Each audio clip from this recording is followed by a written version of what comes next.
ഫെബ്രുവരി 7 മുതലൊക്കെ തുടങ്ങി കുട്ടികൾ ഓരോ ദിവസത്തെ തയ്യാറെടുത്തുകൊണ്ടിരിക്കാൻ. പറയുമ്പോഴേ ചെറുപ്പക്കാർക്ക് കത്തും, അല്ലാത്തവർക്ക് മനസ്സിലാവൂല. 14 വേണ്ടി കാത്തിരിക്കുകയാണ് പ്രണയചൂടികൾ. Valentine's Day. ഈ വാലന്റൈൻസ് ഡേക്ക് മുമ്പ് തന്നെ 7 ദിവസം മുമ്പ് മുതൽക്ക് തന്നെ അതിനുവേണ്ടി ഒരുങ്ങി തയ്യാറെടുക്കുന്ന ദിവസങ്ങളാണ്. ഫെബ്രുവരി 7 റോസ് ഡേ എന്നാണ് പേരിട്ടിരിക്കുന്നത്. റോസ് ഡേ, റോസാപ്പൂ കൈമാറുന്ന ദിവസമാണ്. ഫെബ്രുവരി 8 പ്രപ്പോസ് ഡേ. ചെറുപ്പക്കാര് വിളിക്കുന്ന ഓമന പേരാണ് പ്രപ്പോസ് ഡേ. നമ്മൾ മനസ്സിലാക്കണം, പുതിയ തലമുറ അറിയണം. ഫെബ്രുവരി 9 ചോക്ലേറ്റ് ഡേ. ഇന്നത്തെ ദിവസം ഏതായിരുന്നു? ചോക്ലേറ്റ് ഡേ ആണ്. കാമുകിക്ക് ചോക്ലേറ്റ് കൊടുക്കുന്ന ദിവസമാണ്. കാമുകൻ അങ്ങോട്ടും കൊടുക്കും, കാമുകി ഇങ്ങോട്ടും കൊടുക്കും. രാവിലെ മക്കളുടെ ബാഗിലൊക്കെ വല്ലതും ചോക്ലേറ്റ് കണ്ടിട്ടുണ്ടെങ്കിൽ മനസ്സിലായിക്കോ, ഏകദേശം മകളുടെ കാര്യത്തിൽ തീരുമാനമായിട്ടുണ്ട്. അള്ളാഹു നമ്മളെ മക്കളെ സാലിഹീങ്ങൾ ചേർക്കണം. തീർന്നില്ല, നാളത്തെ ദിവസം ടെഡ്ഡി ഡേ ആണ്. എന്താ ടെഡ്ഡി ഡേ? കളിപ്പാവ കൊടുക്കുന്ന ദിവസമാണ്. കളിപ്പാവ കാമുകന് കൈമാറുന്ന ദിവസമാണ്. ഓരോ ദിവസത്തിന് ഓരോ പേരാണ്.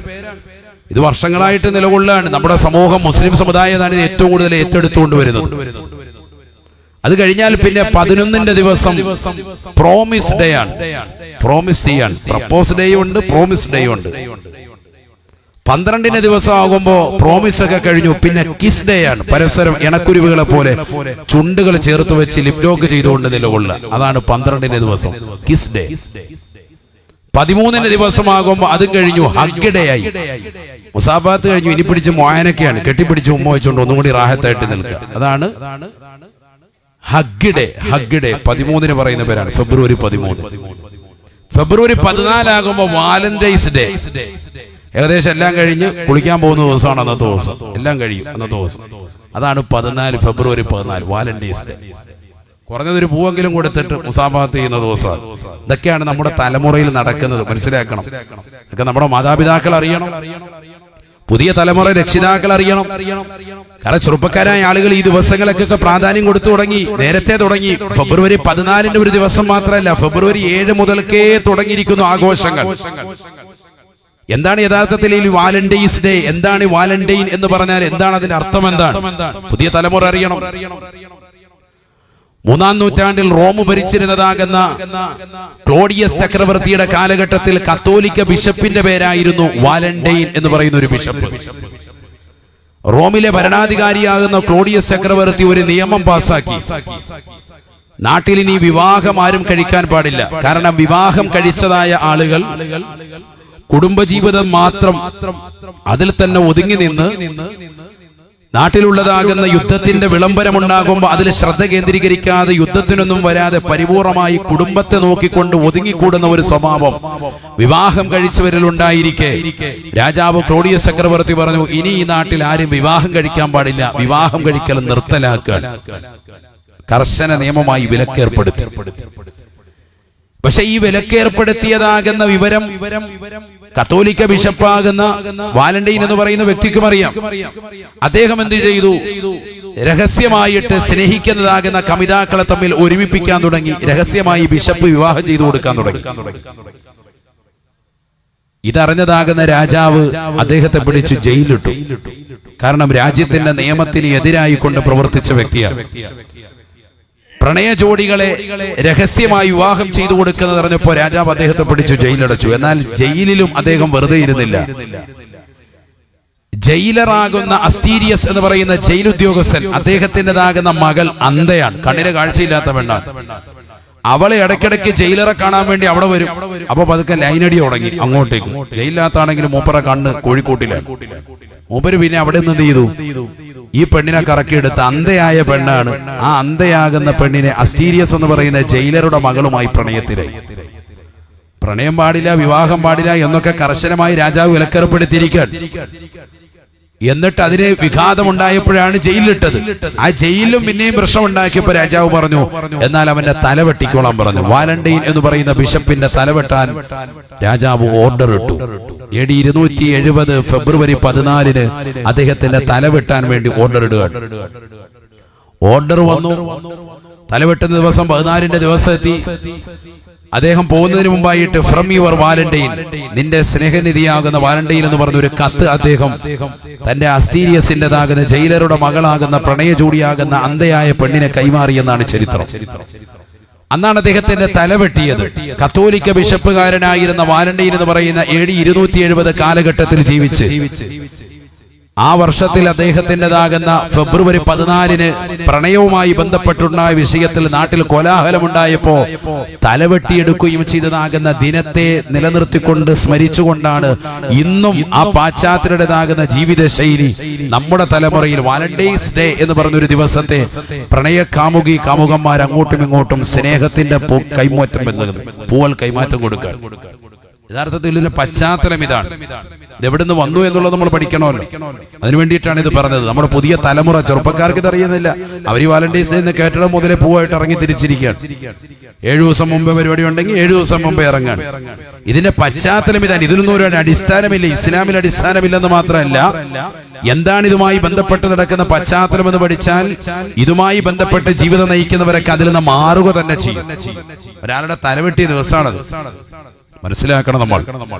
ഞാനിത് പറഞ്ഞത് എന്റെ പ്രിയപ്പെട്ട സഹോദരങ്ങളോട് സഹോദരിമാരോട്, നമ്മൾ ഇന്നും പാശ്ചാത്യരെ പിൻപറ്റുന്ന ശൈലിയാണ് ഇപ്പോഴും നടന്നുകൊണ്ടിരിക്കുന്നത്. ഇത് മാറ്റിയില്ല എങ്കിൽ തീർച്ചയായും നമ്മുടെ ആഖിറം നഷ്ടമായി പോകും, നരകത്തിലേക്ക് എത്തുമെന്നുള്ള കാര്യം തീർച്ചയാണ്. قال رسول الله صلى الله عليه وسلم നബിയന റസൂലുള്ളാഹി സ്വല്ലല്ലാഹു അലൈഹി വസല്ലം തങ്ങൾ ഉറപ്പെടുത്തുകയാണ്, ലതത്തബിയന്ന സുനന മൻ ഖബലകും ശിബ്റൻ ബിശിബ്രിൻ വദിറാഅൻ ബിദിറാഇൻ ഹത്താ ലൗ സലകൂ ജുഹറ ലബ്ബിൻ ലസലക്തുമൂ. നബിയന റസൂലുള്ളാഹി സ്വല്ലല്ലാഹു അലൈഹി വസല്ലം തങ്ങൾ ഉറപ്പെടുത്തുകയാണ്, ലതത്തബിയന്ന സുനന മൻ ഖബലകും ശിബ്റൻ ബിശിബ്രിൻ വദിറാഅൻ ബിദിറാഇൻ.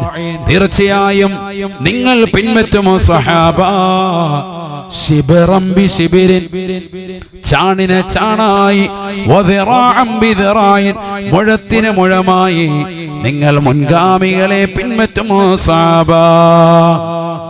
ഹത്താ ലൗ സലകൂ ജുഹറ ലബ്ബിൻ, ഒരു ഉടുമ്പിന്റെ മാളത്തിനുള്ളിലേക്ക് അവർ പ്രവേശിക്കുന്നത് കണ്ടാൽ നിങ്ങൾ അതിലേക്ക് കടക്കാൻ വേണ്ടി തുനിയുമേ എന്ന് നബിയുനാ റസൂലുള്ളാഹി. ഉടുമ്പിന്റെ മാളം, അതിലേക്ക് പ്രവേശിക്കാൻ വളരെ ബുദ്ധിമുട്ടാണ്, ചെറിയ ദ്വാരമാണ്. പക്ഷെ അത് പ്രവേശിക്കുന്നത് മുൻഗാമികൾ അങ്ങനെ കടക്കുന്നത് കണ്ടാൽ നിങ്ങൾ അതിനും തുനിയും, എങ്ങനെയെങ്കിലും അതിനുള്ളിൽ കയറിപ്പറ്റാൻ നോക്കും. അത്രയേറെ അണുവിട ചലിക്കാതെ പരിപൂർണമായി നിങ്ങൾ പാശ്ചാത്യരെ പിൻപറ്റുമെന്ന് സയ്യിദുനാ റസൂലുള്ളാഹി. ഖാലൂ, സഹാബത്ത് അല്ലാഹുവിന്റെ റസൂലിനോട് ചോദിക്കുകയാണ്, അൽ യഹൂദ വൻ നസാറ, തങ്ങൾ ഈ പറഞ്ഞതായ മുൻഗാമികൾ ജൂതന്മാരെയും നസ്രാനികളെ കുറിച്ചുമാണോ റസൂലേ?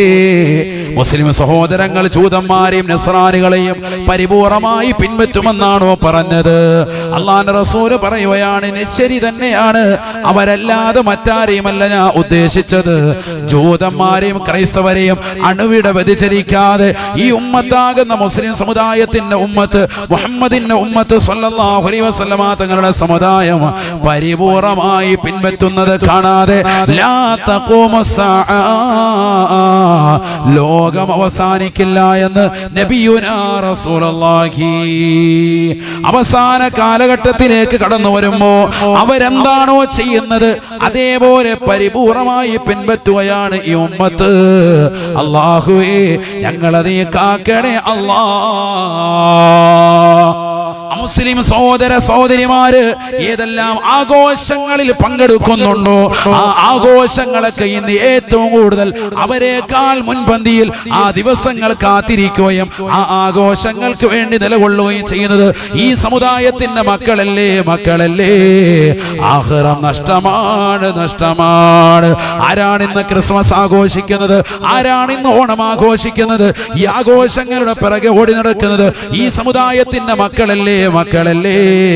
പരിശുദ്ധമാക്കപ്പെട്ട മാസങ്ങളെ ഗൗനിക്കാതെ ആ മാസങ്ങളെ തൃണവൽഗണിക്കുന്നവരല്ലേ? പരിശുദ്ധമായ റജബും ശഅബാനും ഇതാ റമദാനിന് മുന്നോടിയായി നന്നാവാനുള്ള മാസങ്ങളായി അല്ലാഹു നിനക്ക് നൽകിയിട്ട് ഈ മാസങ്ങളെ ശ്രദ്ധിക്കാതെ തൃണവൽഗണിച്ച് അവഗണിച്ച് നടക്കുന്നതായ സമുദായത്തിന്റെ ഏറ്റവും ഇത്തിക്കണ്ണികളായി നമ്മൾ മാറിയില്ലേ? ആഖിറം നഷ്ടമാണ്. അല്ലാഹുവിന്റെ റസൂൽ പറഞ്ഞത് എത്ര ശരിയാണ്.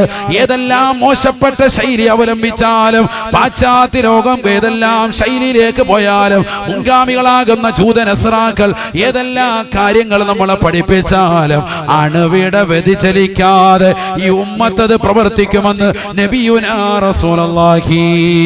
ആദരവായ പ്രവാചകർ സല്ലല്ലാഹു അലൈഹി വസല്ലമ തങ്ങൾ നിർത്തുന്നില്ല. ലോകൈക ഗുരു വീണ്ടും പറയുകയാണ്, ലയഅതിയന്ന അലാ ഉമ്മതി.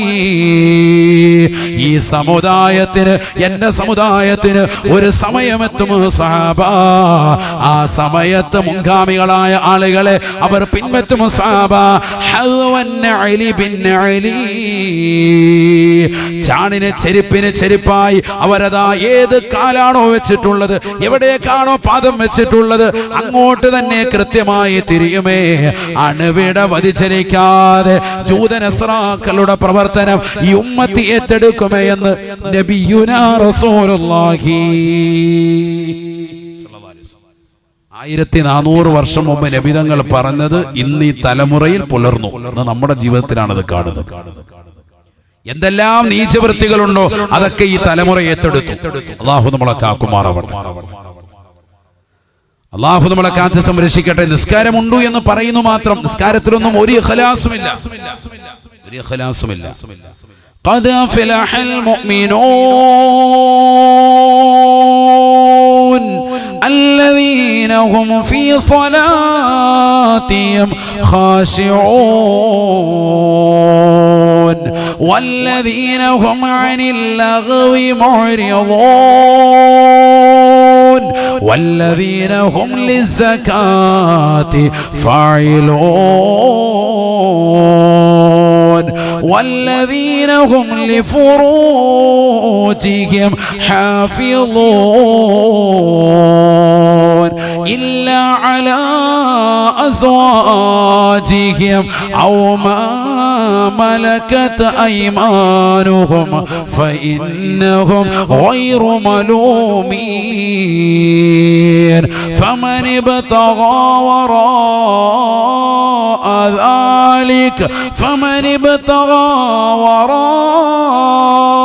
ذلك فأولئك هم العادون والذين هم لأماناتهم وعهدهم راعون والذين هم على صلواتهم يحافظون والذين هم على صلواتهم يحافظون أولئك هم الوارثون الذين يرثون الفردوس هم فيها خالدون. പരിശുദ്ധമായ ഖുർആൻ സൂറത്തുൽ മുഅ്മിനിലൂടെ അല്ലാഹു യഥാർത്ഥ സത്യവിശ്വാസികളെ പഠിപ്പിക്കുകയാണ്. യഥാർത്ഥ മുഅ്മിനീങ്ങൾ ആരാണ്? ഏത് മുഅ്മിനാണ് വിജയിച്ചത്? ഖദ് അഫ്ലഹൽ മുഅ്മിനൂൻ. തീർച്ചയായും മുഅ്മിനീങ്ങൾ വിജയിച്ചുവത്രേ, സത്യവിശ്വാസികൾ വിജയിച്ചുവത്രേ. അല്ലദീന ഹും ഫീ സ്വലാത്തിഹിം ഖാശിഊൻ. നമസ്കാരത്തിൽ ഭയഭക്തിയുള്ളതായ ഏത് മുസ്ലിം ഉണ്ടോ, മുസ്ലിമത്തുണ്ടോ, അവർ വിജയിച്ചു എന്ന് വിശുദ്ധമായ ഖുർആൻ. നമസ്കാരത്തിൽ ഖുശൂഉള്ളവരുണ്ടോ? നമസ്കരിക്കാൻ നിൽക്കുമ്പോൾ കച്ചവടത്തെ കുറിച്ച് ചിന്തിക്കുന്നവരല്ലേ, ജോലികളെ കുറിച്ച് ചിന്തിക്കുന്നവരല്ലേ, മനസ്സ് പലയിടത്തും പായിച്ചുകൊണ്ട് നമസ്കരിക്കുന്നവരല്ലേ, വെറുതെ വന്നുകൊണ്ട് തലകുത്തി മറിഞ്ഞുകൊണ്ട് എത്രയും വേഗം നമസ്കാരത്തെ തീർക്കാൻ ആ രീതിയിൽ തന്നെ നമസ്കാരത്തോട് അലംഭാവം വെക്കുന്ന തലമുറകളായി ഈ തലമുറ മാറിയില്ലയോ? അല്ലാഹുവിന്റെ ഖുർആൻ പറയുകയാണ്, യഥാർത്ഥ മുഅ്മിൻ, ജയിച്ചതാകുന്ന മുഅ്മിൻ, ദുനിയാവും ആഖിറവും വിജയിച്ചതായ മുഅ്മിൻ, അവൻ നമസ്കാരത്തിൽ ഖുശൂ ഉള്ളവനാണെന്ന് വിശുദ്ധമായ ഖുർആൻ. നമസ്കാരത്തിൽ വലിയ ഭയഭക്തി ഉണ്ടാവും. അല്ലാഹു കൂട്ടത്തിൽ നമ്മൾ ഉൾപ്പെടുത്തട്ടെ.